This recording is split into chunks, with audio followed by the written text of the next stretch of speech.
नमस्कार बंधुरा mums kitchen blog থেকে সবাইকে স্বাগত।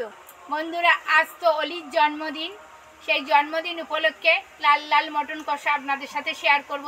দাদা মটন নিয়ে এসেছে, সেইগুলো কিভাবে ধুই কিভাবে রেসিপি করি আপনারা আমার সাথে থাকুন, ভিডিওটি স্কিপ না করে পুরোটাই দেখতে থাকুন। আশা করি খুবই ভালো লাগবে। এই ছোট বৌমা যাতে সুস্থ থাকে দীর্ঘজীবী হয় সেই কামনাই আপনারা করুন। বন্ধুরা আসুন কিভাবে রেসিপি এর জন্যই আমি মটন কষা করছি, মানে এত প্রিয় মটন কষা, ওই জন্যই মটন কষা করছি আপনাদের সাথে, সেটাই শেয়ার করব। আসুন বন্ধুরা কিভাবে করি দেখতে থাকুন।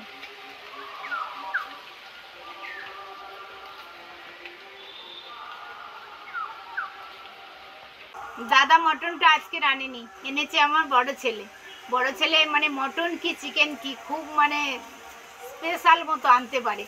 যেমন হচ্ছে লেগ ফিশ, এর সে কী সব জানি না, মটনের কি আমি কিছু জানি না, তো শুধু চিকেনের লেগ পিসটাই জানি। আর নিয়ে এসছে, মানে ভালো বাজার করতে জানে বলে ওকেই পাঠিয়েছি।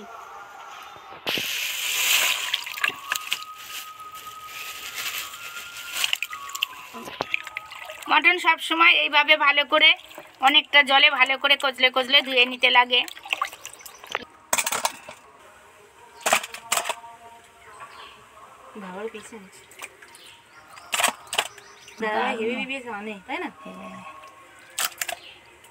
আর কাটাটাও ঠিক হয়েছে, মানে একদম মাঝারি সাইজ কেটেছে, কাটাটাও ঠিক হয়েছে। ভালো না মাংসটা, খুব সুন্দর।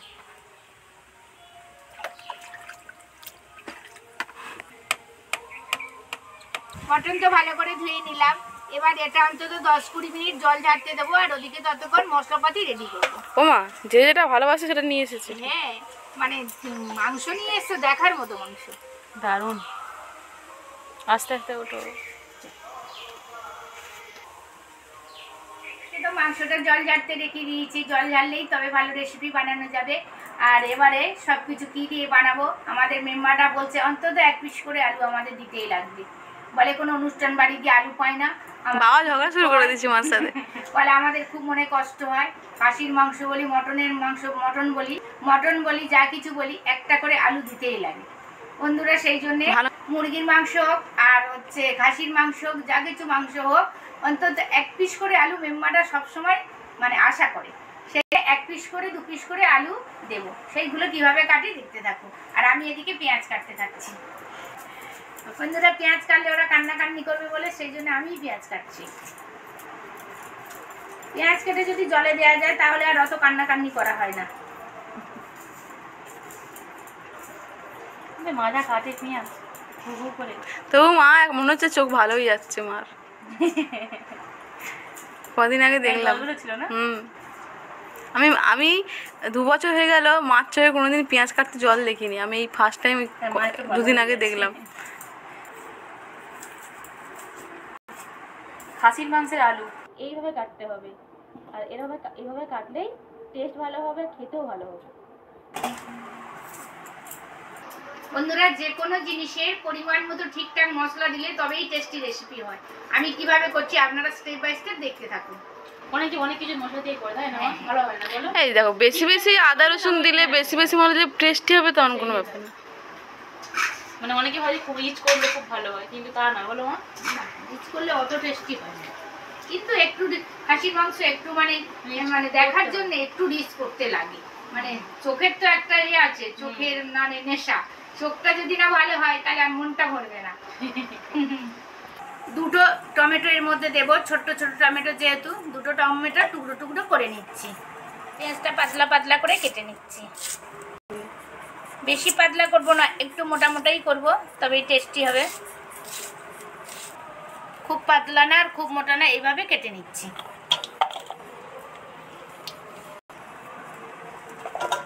এবার 2-3টে পেঁয়াজ গ্রেট করে নেব, এই বড়টাতেই গ্রেট করব, ছোটটাতে করব না।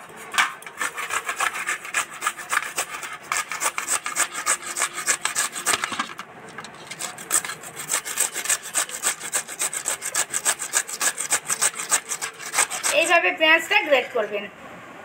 বন্ধুরা আমার বড় ছেলে তো বললাম মাংস নিয়ে এসছে মটন, আর কোথাও একটা যাচ্ছে দরকারে, আমাকে বলছে একটু ঝাল ঝাল মটন কষা করবে। আমি বলি আচ্ছা ঠিক আছে, একটু ঝাল ঝাল করবো। গরম বলে আমি একটু ঝাল কম দেবো ভাবছিলাম, কিন্তু মেম্বাররা বলছে একটু ঝাল ঝাল করো। সব তো যোগাযন্ত্র হয়ে গেল, আদা রসুন তো পেস্ট করা হয়ে গেছে। এবার আমার সাথে আসুন, স্টেপ বাই স্টেপ দেখতে থাকুন কিভাবে বানায়। ও মা, আমাদের কালী পুজো মানে এগিয়ে আসছে, হ্যাঁ। ঠিক আছে, আর এই আজকে শনিবার মাইক বাজছে, মনে হচ্ছে যেন চলে এসেছে না গাড়ি। এই গানটাই তো একদম কালী পুজোর দিনই বাজে, মানে মনেই হচ্ছে যেন আজকেরই কালী পুজো। হ্যাঁ, আর এই যে আসবে আসবে ভাবটা না মানে বেশি ভালো লাগছে, তাই না? বন্ধুরা, ঠাকুরের গান হলে মানে বিশেষ করে এইরকম ধরনের গান হলে যেন মানে আমাদের কালীমা মানে এসে গেছে। 21শে মে 7ই জ্যৈষ্ঠ আমাদের কালী পূজা। বন্ধুরা সবাই আমাদের বাড়িতে আসবেন, অনেক আগে থেকে বলে দিচ্ছি, আমাদের বাড়িতে চলে আসবেন। কত ভালো কালী পুজো, মানে আমাদের 24 পরগনা জেলার সেরা পুজো, নামকরা পুজো। আসুন আমার সাথে দেখতে থাকুন ভিডিওটা।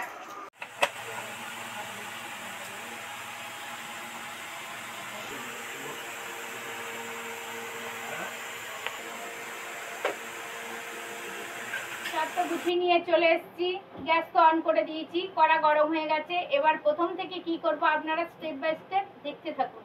প্রথমে সবার আগে আলুগুলো ছাঁকা তেলে ভেজে নেব।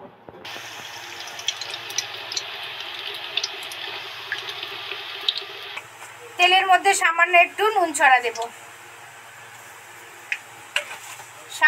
সামান্য একটু হলুদ গুঁড়ো অ্যাড করব।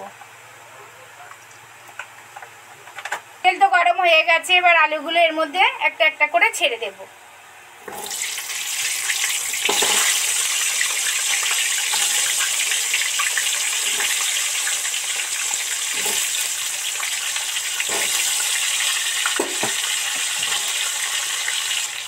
এখন 5-7 মিনিট ধরে ধরে আলুগুলো ডিপ ফ্রাই করে ভাজতে থাকবো।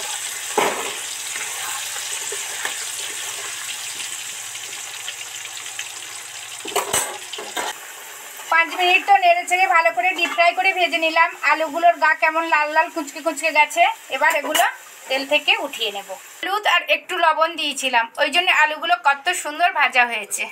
এবার গ্যাসের ফ্লেমটা তো কমিয়েই দিয়েছি, ওর মধ্যে সামান্য একটুখানি চিনি অ্যাড করব। অল্প, যেন না মিষ্টি হয় সেরকম দেবেন না, একটু চিনি সামান্য অ্যাড করছি কালার আসার জন্যে।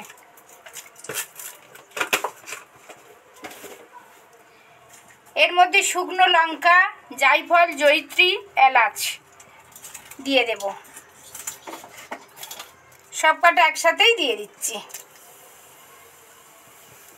এবার ফ্লেমটা জোরে দিয়ে দিলাম। সবগুলো তো ভাজা ভাজা হয়ে গেছে, দারুণ একটা ফ্লেভার বেরিয়েছে। এবার 2 রকম পেঁয়াজ, গ্রেট করা পেঁয়াজ আর এমনি পেঁয়াজ, টমেটো সব কটা এর মধ্যে উঠিয়ে দেব।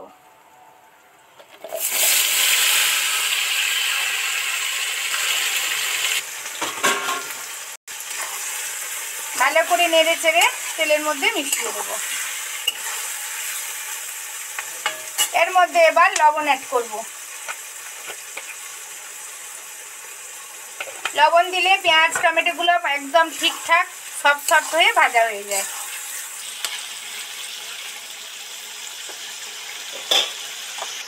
পেঁয়াজ টমেটো মোটামুটি সব সফট হয়ে এসছে। এবার এর মধ্যে আদা রসুনের পেস্টটা দিয়ে দেব।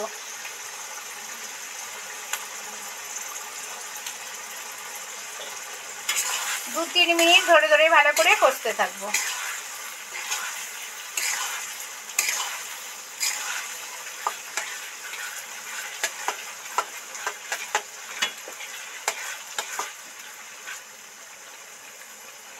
মশলাগুলো তো মোটামুটি সব সফট হয়ে এসছে। এবার এর মধ্যে টক দই অ্যাড করব।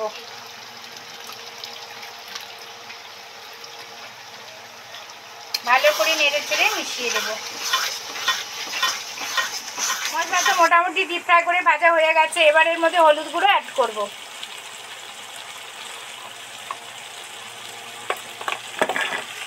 লঙ্কা গুঁড়ো দিয়ে দেব।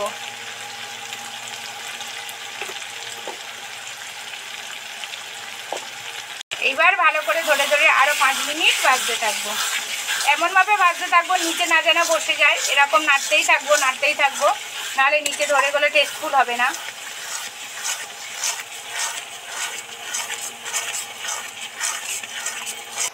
দারুণ ভালো হয়েছে। মাংসের এই গ্রেভিটাই আসল। এই গ্রেভিটা যদি আপনারা ঠিক ঠিক ধরে ধরে করেন তাহলে মাংসের টেস্ট আরো দ্বিগুণ হয়। এবার এবার এই মটনগুলো এর মধ্যে দিয়ে দেব।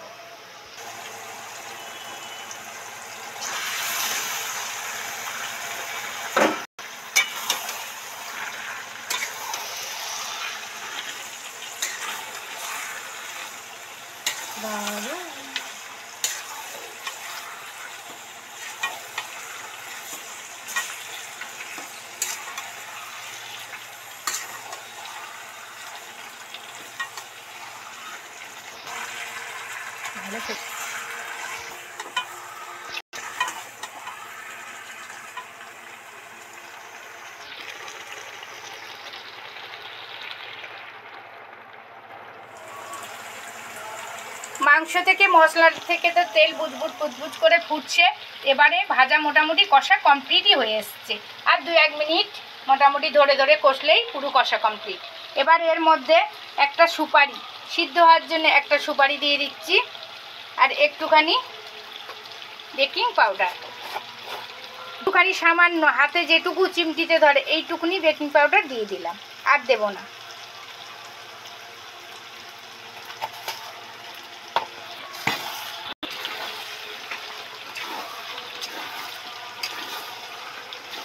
ধরে ধরে ঠিকঠাক কষলে তবেই টেস্টি হয়। কত সুন্দর কষা কমপ্লিট হয়ে গেছে দেখুন। অন্তত আধা ঘন্টা ধরে ধরে কষে নিয়েছি। গ্যাসে তো একটু ধৈর্য ধরেই কষতে লাগে। কষা তো কমপ্লিট হয়ে এসছে। এবার এদিকে গরম জল করে রেখেছি, গরম জলটা এর মধ্যে দিয়ে দেব। আস্তে আস্তে গরম জলটা এর মধ্যে দিয়ে দেব, আর বেশি দেব না। মটন তো কষা কষা গায়ে গায়ে করব, সেই জন্য অল্প পরিমাণেই জল দিলাম।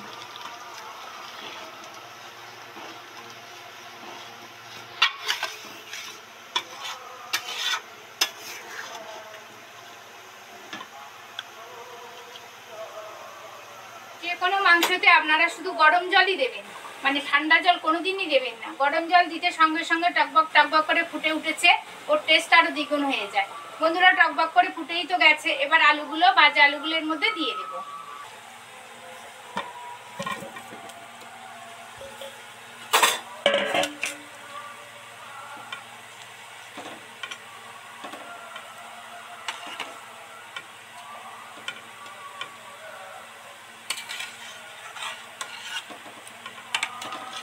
যেহেতু মটন আর গ্যাসে বানাচ্ছি, সেহেতু একদম গ্যাসটা মানে কমিয়ে দেব। কমিয়ে দিয়ে আধা ঘন্টা টুকবুক টুকবুক করে ফুটতে থাকবে।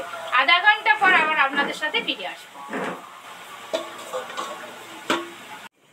আধ ঘন্টা হলেও বসিয়ে দিয়ে তো নিবু মাছে বসিয়ে দিয়ে চলে গেছি। এবার দেখি টুকবুক টুকবুক করে ফুটছে, নিশ্চয়ই একটা সিদ্ধর ভাব এসে গেছে। দেখি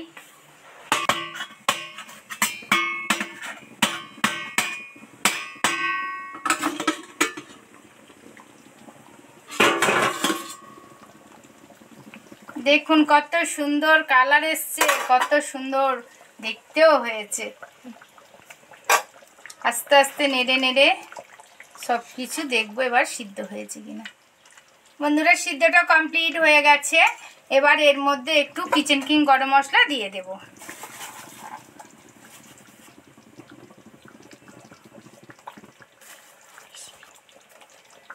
আর একটু সব শেষে একটু ঘি অ্যাড করব।